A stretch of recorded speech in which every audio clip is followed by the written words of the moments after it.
Though the title of this video might be somewhat hyperbolic, it's not entirely untrue either. I think that Wizards of the Coast had some much loftier ambitions for 1D&D than we are likely to see come to fruition, so let's talk about that and some of the reasons that I think this might be the case. If you've been paying attention to the 1D&D developments over the last few months, it should come as no surprise that the team has been shying away from using the 1D&D terminology and is instead reviving the notion that this is, in fact, nothing more than a new coat of paint on 5th edition.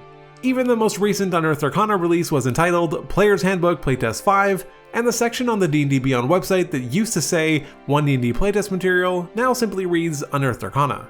The natural and obvious question that this now raises for me is, what does this subtle shift in language indicate, and is it true that this is nothing more than 5th edition?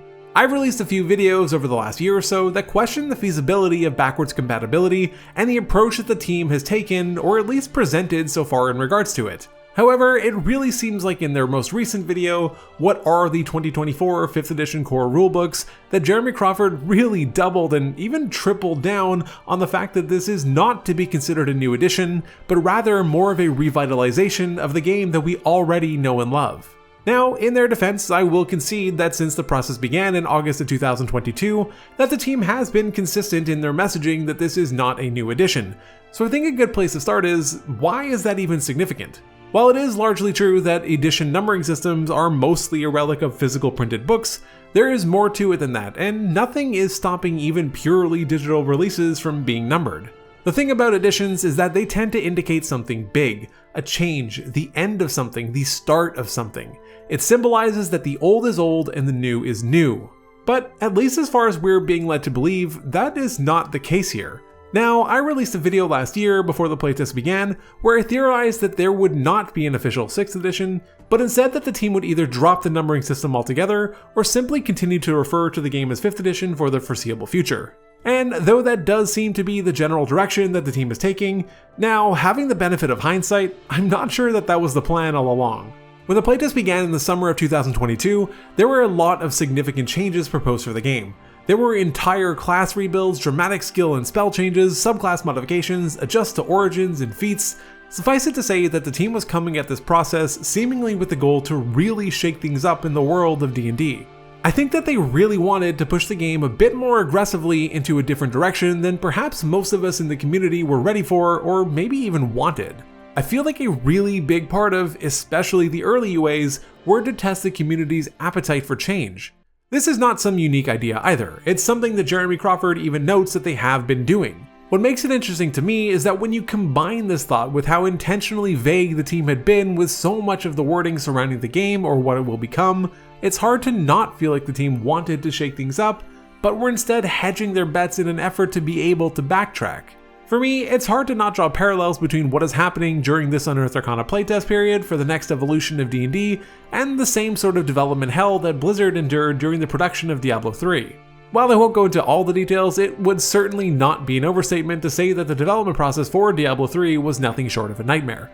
And though I'm not going to say that the D&D design team is going through anything near to the same extent that Blizzard was during that time, I can definitely see some similarities. Firstly, high expectations. Both games were steeped to the brim with these. As far as Dungeons & Dragons goes, the game has never had such a bright spotlight shining on it throughout any point in its history as it does right now. Despite being around for nearly 50 years and having achieved reasonable levels of popularity during that life cycle, it's really only been in the last 10 years or so since the publication of 5th edition and the advent of live streams that the game has really exploded into the mainstream. With so many people invested in the game and its future, that almost inherently creates a nearly insurmountable bar for the game to reach. This feeds neatly into the second point that I wanted to discuss, which is competing interests. There's an almost certainly fake quote that has been attributed to Pokemon creator Satoshi Tajiri, where he allegedly said, "You all think you have great ideas for Pokemon games, but if I actually listened to all of you and we combined all of your ideas into a game, it would be an unplayable monstrosity." And again, while he almost certainly never actually said this, that general sentiment is something that does exist within the game development world.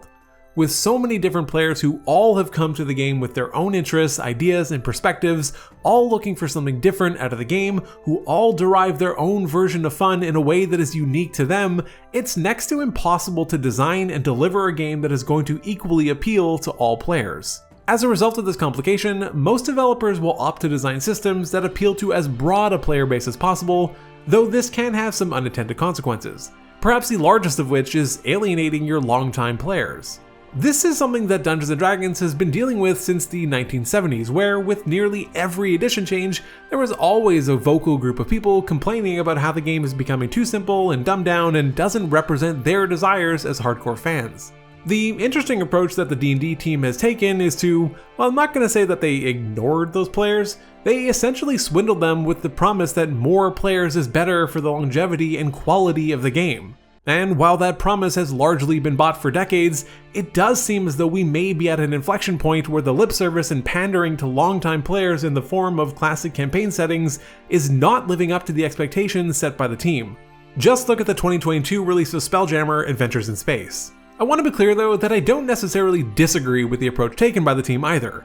It has played a big part in breaking down the barriers that prevented a lot of people from taking the plunge into the game, and whether that decision was largely profit-driven or not isn't really super pertinent to this discussion. The reality is that we do have far more players, a huge third-party community, despite some of the efforts of Wizards of the Coast, and more content than ever. Whether or not this is good for the game is really a personal choice for you. The final point that I want to address is a bit of an overarching one. It's the landscape of modern gaming in general. Forget all the changes in gaming between 1st edition and 5th, even in just the last 10 years since the publication of 5e, so much has changed in how we learn, consume, and play the game, and players are largely looking for a different kind of experience than they were even just a decade ago. As far as modern gaming goes, we are firmly entrenched in the era of live service games, and with Dungeons & Dragons even working to create their own digital play experience, it seems that tabletop RPGs are no exception. While it might not be the case for all players, many gamers, and especially newer ones, have been accustomed to a certain expectation when they play games, and that is that those games will be constantly maintained, there will be communication from developers, there will be new content releases, balance updates, and so much more. And amazingly, in large part, the D&D team has actually already been doing a lot of this. Erratas are no novel concept in the world of D&D, and the regular and consistent content releases have been around forever. What is changing though is the distribution and communication mechanism. With its purchase of D&D Beyond in 2022, Wizards of the Coast is heavily investing in the platform for it to be the primary way that players engage with the game. All of the latest news and information is delivered through there, all the playtest materials are coming from there, and they have finally started selling digital physical bundles of new releases to keep you coming back to the website to use that content and hopefully entice you to buy more of it. D&D is being treated much more like a modern live service game than ever before, and this is only amplified by the developer insights that we've been getting through Jeremy Crawford via YouTube.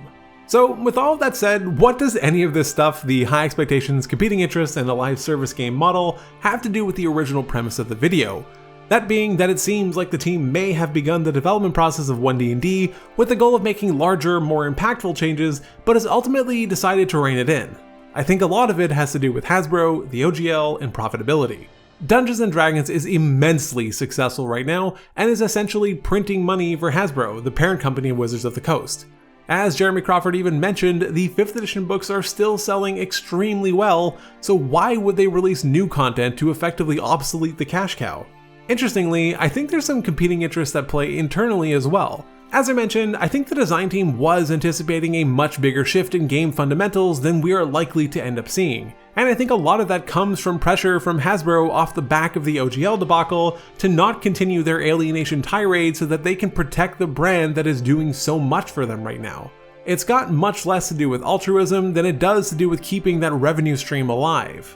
That said, it's not necessarily a bad thing either. I think a large proportion of players, myself included, are perfectly happy with the core gameplay loop that we have right now in 5th edition and don't see much of a reason to dramatically change that, but we would be excited to see some tweaks and generally much needed quality of life changes being brought to the game.